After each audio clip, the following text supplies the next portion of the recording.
நாங்கள் தரிசனம் செய்த ஆலயங்கள். இந்த வரிசையில் இன்னைக்கு நம்ம பார்க்க போகிறது சிவன்மலை சுப்பிரமணியர் கோயில். தமிழ்நாட்டில் திருப்பூர் மாவட்டம் காங்கேயத்துக்கு அருகில் சிவன்மலையில் அமைஞ்சிருக்கிறது தான் இந்த சிவன்மலை சுப்பிரமணியர் கோயில். அருணகிரிநாதரால் திருப்புகழில் பாடப்பெற்ற பெருமை கொண்ட முருகன் தலம் தான் இது. சிவவாக்கியம் எனும் நூலை இயற்றிய சிவவாக்கிய சித்தர் சிவன்மலையில் தங்கி தமது விருப்ப தெய்வமான முருகப்பெருமானுக்கு கோயில் எழுப்பி வழிபட்டாராம். அவர் பெயரிலேயே இந்த மலையை சிவன்மலை என்று அழைக்கிறாங்க. இந்த சிவன்மலையோட முக்கியமான சிறப்பம்சமே உத்தரவு பெட்டி தான்.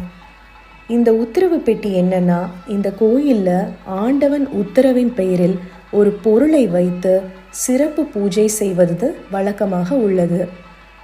பூஜைக்கு பின்னர் அப்பொருள் உத்தரவு பெட்டி என்று அழைக்கப்படும் இந்த கண்ணாடி பெட்டிக்குள்ள பக்தர்களின் பார்வைக்காக வைக்கப்படுகிறது. இந்த பொருளை எப்படி தேர்ந்தெடுக்கிறாங்க அப்படிங்கிறதே ஒரு ஆச்சரியமூட்டும் விஷயமாக இருக்கு.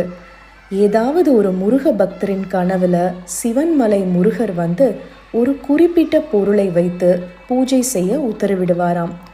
அந்த பக்தர் அந்த பொருளை இக்கோயிலுக்கு கொண்டு வந்து பூஜிக்க வேண்டுவாராம். இந்த நம்பகத்தன்மையை எப்படி சோதிப்பாங்கன்னா, இங்கிருக்கும் பூசாரிகள் இந்த கடவுள் முன்பு பூ போட்டு, அதாவது வெள்ளை மற்றும் சிகப்பு பூ போட்டு இந்த பொருளோட நம்பகத்தன்மையை சோதிப்பாங்களாம். வெள்ளை பூ வந்தா அது முருகனாலேயே தேர்ந்தெடுக்கப்பட்ட பொருள் என்று அர்த்தமாகுமாம்.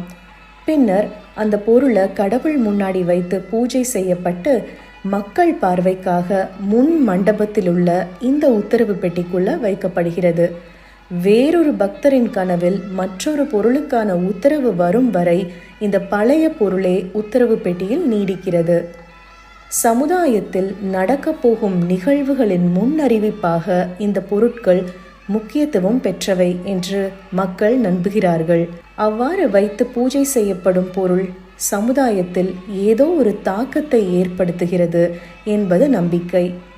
சிவன்மலையில் இன்னும் ஏராளமான சித்தர்கள் தவம் செய்து கொண்டிருக்கிறார்கள் என்பது இங்கு வரும் பக்தர்களின் முக்கியமான ஒரு உணர்வு. புண்ணியம் செய்தோர் கண்களில் அவ்வப்போது இங்கு சித்தர்கள் புலப்படுவதுண்டு என்று இங்கிருப்பவர்கள் கூறுகிறார்கள்.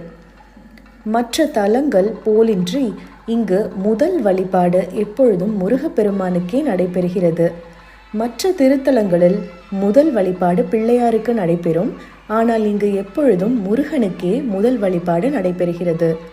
நவகிரகங்கள் அனைத்தும் சூரிய பகவானை பார்த்து நிற்கின்றன. இதுவும் இங்குள்ள ஒரு சிறப்பம்சம். ஸ்ரீ ஞானாம்பிகை சமேத ஸ்ரீ கைலாசநாதர் சந்நிதியும் இங்கு உள்ளது. சிவன் திரிபுரத்தை அழிக்க மேருமலையை வில்லாக பயன்படுத்திய போது அதிலிருந்து சிதறிய ஒரு சிறு பகுதியே சிவன்மலை என்று கூறப்படுகிறது. இது பார்வதி மற்றும் அகத்தியர் சிவனை நோக்கி தவம் செய்த தலமாகும். வள்ளிமலைக்கு சென்ற வள்ளியை மணமுடித்த முருகர் வள்ளியுடன் இங்கு வந்து குடிகொண்டதாகவும் இன்னொரு வரலாறு கூறப்படுகிறது. இந்த கோயிலில் முருகப்பெருமான் மூலவராக வள்ளியுடன் ஒரே கருவறையில் திருமண கோலத்தில் எழுந்தருளி இருக்காரு. அதனாலேயே திருமண தடை உள்ளவர்கள் இந்த கோயிலுக்கு வழிபட்டா திருமண தடை நீங்கி சிறப்பாக வரன் அமையும் என்பது நம்பிக்கை. திருநள்ளாறு சென்று சனீஸ்வர பகவானை தரிசிப்பதும், சூரிய நாராயணர் கோயில் சென்று சூரிய பகவானை வழிபடுவதால் என்னென்ன நன்மை கிடைக்குமோ அந்த நன்மை அனைத்தும் சிவன்மலை முருகப்பெருமானை தரிசித்தால் கிடைக்கும் என்பது நம்பிக்கை. நீங்களும் சிவன்மலைக்கு வந்து தம்பதி சமேதராக காட்சி தரும் முருகப்பெருமானையும் வள்ளியம்மையும் தரிசனம் செய்து அருள் பெறுங்கள். நன்றி, வணக்கம்.